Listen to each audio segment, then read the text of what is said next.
bés bi nga génnee kaso ak léegi amagul ay bés wala. waaw mel ni de ay waxtu rek moom. waaw mel na ni dimanche bële ci ginnaaw. ci nga génnoon kaso. dëgg la effectivement.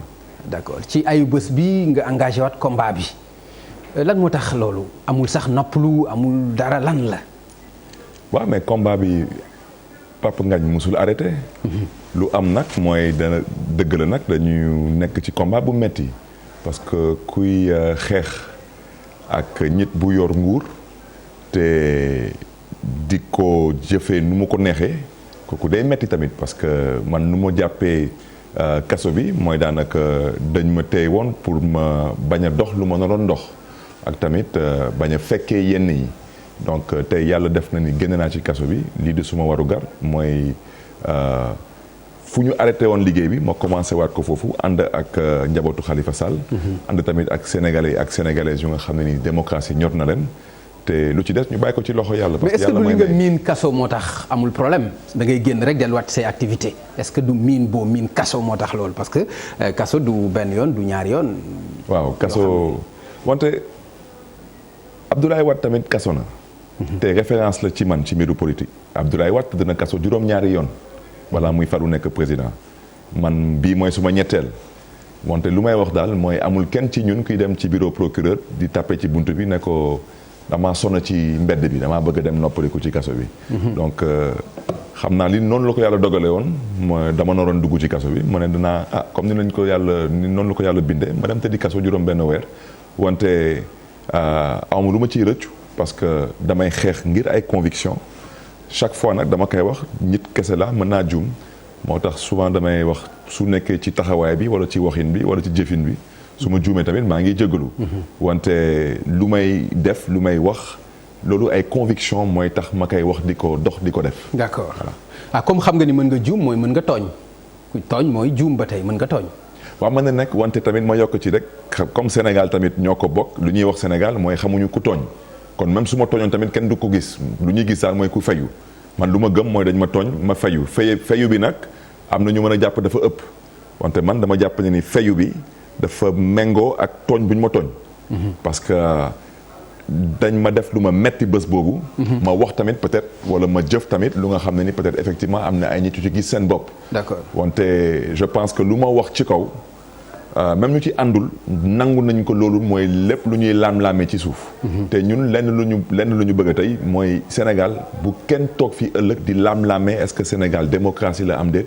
wala est-ce que Sénégal tooñ bi mooy lan ban tooñ lañ la tooñ. non dañ maa tooñ parce que man dama ànd ak Khalifa Sall. tey ñuy tuumaal Khalifa Sall ci lu ngeen xam ne ni man damaa ci xam lu bari. parce que tey suñu jàppee ne ni que Khalifa Sall dafa dëpp kees kon man mi damaa dëpp kees.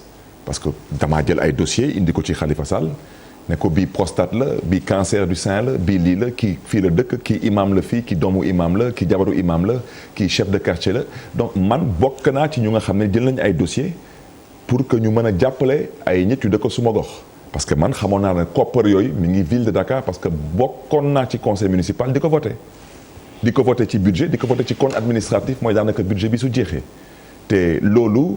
du lu ngeen xam ne dafa commencé démb wala bërki démb moo tax lu ma metti mooy dëkk bu mel ni Sénégal ñun ne dafa am administration ñëpp d'accord na ni que Sénégal am na administration ñu ne que mais lii mi ngi xew depuis plus de 30 ans wante ñun xamuñu ko woon yëguñu ko woon surtout tey suñu demee ba le président du Sénégal à l'heure où on parle nekkoon na fi ministre de l'intérieur nekkoon na fi premier ministre te ñu fi jotoon toog ci président du Sénégal jaar fu mu jaar moom bëriwul.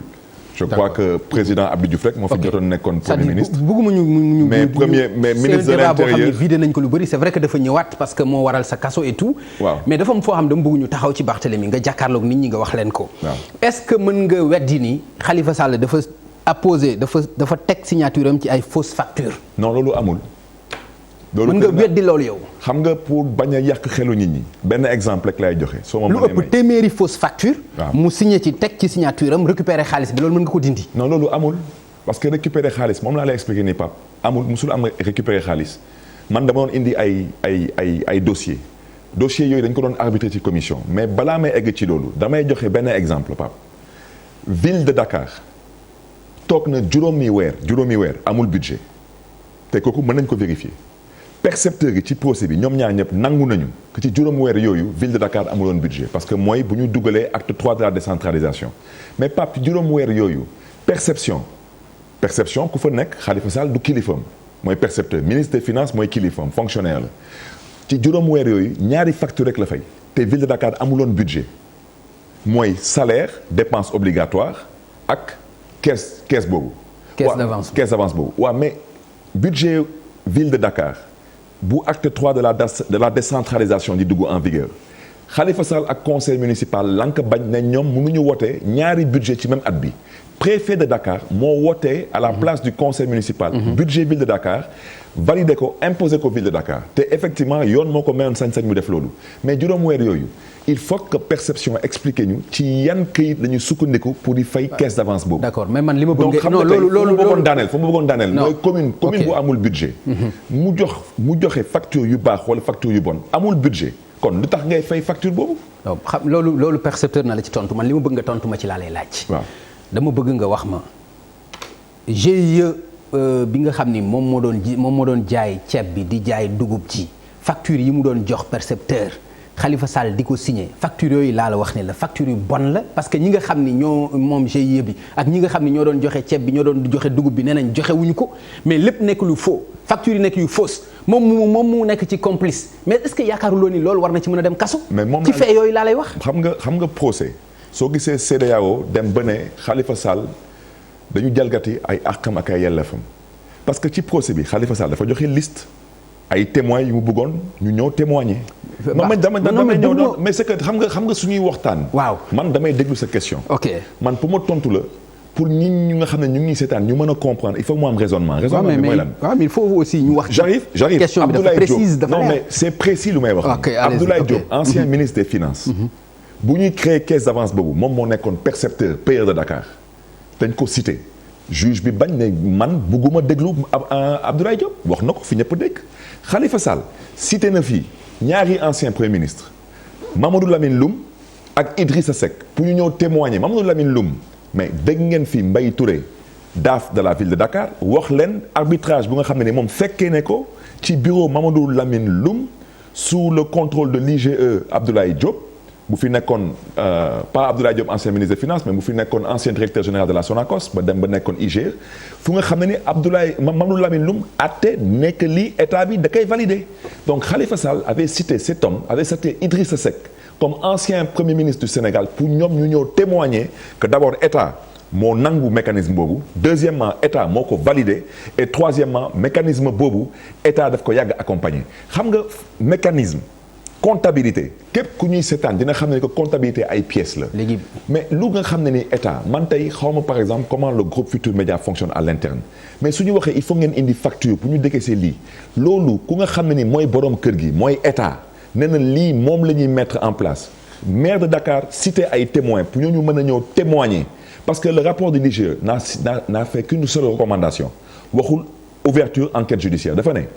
création de conditions de création et de fonctionnement de la caisse nañ ko xoolaat musuñu wax nañu tëj caisse bi musuñu wax caisse bi fu ñuy xaalis bi fu muy duggul foofu lu ñu wax dañu ne nañu xoolaat. est-ce que xam nga tontu loo ma ba léegi baax non dama laa tontu. sans vouloir polémiquer. non man pour man mu nga am fausse facture non c'est-à-dire xam nga lan moo indi question bi. parce que da nga ni dañ la tooñ.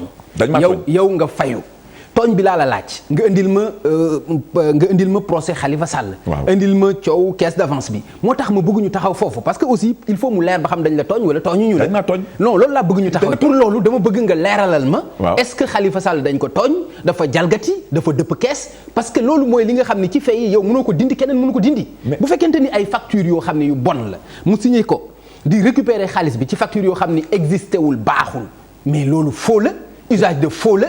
loolu complicité de faux la mais loolu war na ci mën a dem kaso. mais loolu amul.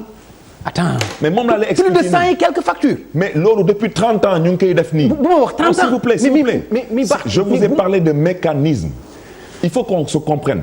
mécanisme xaw ma nu ma koy faram-fàccee ci wolof. mooy doxalin waxal doxalin. waaw doxalin ba waaw mais Pape. est-ce que xam nga ne que xaalis bi kenn du ko jox Khalifa Sall.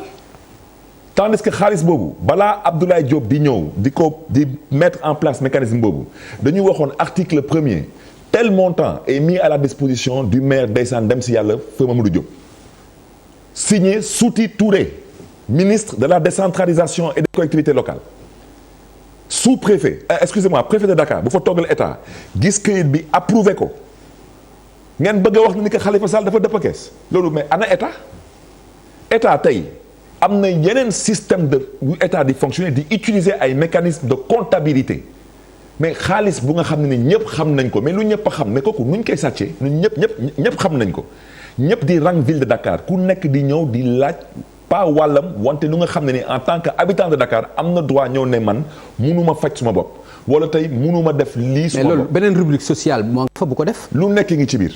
ci biir budget. ville de Dakar damay ankay. je parle pas de la caisse d'avance waxuma ci caisse d'avance bi. mais je reviens à une question. tey Sénégal am na ministère de l'éducation nationale am na ministère de la santé am na ministère de l'action sociale peut-être mais président de la République dañ ko bàyyi tamit ay koppar pour que moom muy mën a dimbali Sénégalais. attends Barthélémy bul ma méngaleel président de la République. lu tax maire de Dakar. lu tax mais pourquoi. lu tax nga leen di méngale président de la République. kan moo ko fal.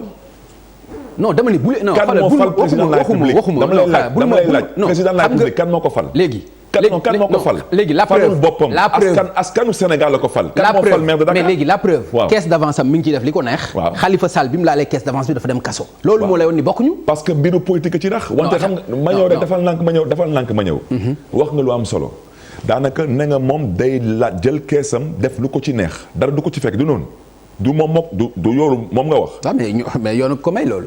une petite parenthèse est-ce que yow foog nga ne ni que président de la République suba ñu ne Papa Ngagne mooy président de la République sa doom am nga droit jël 100 000 francs sa caisse may ko am déet.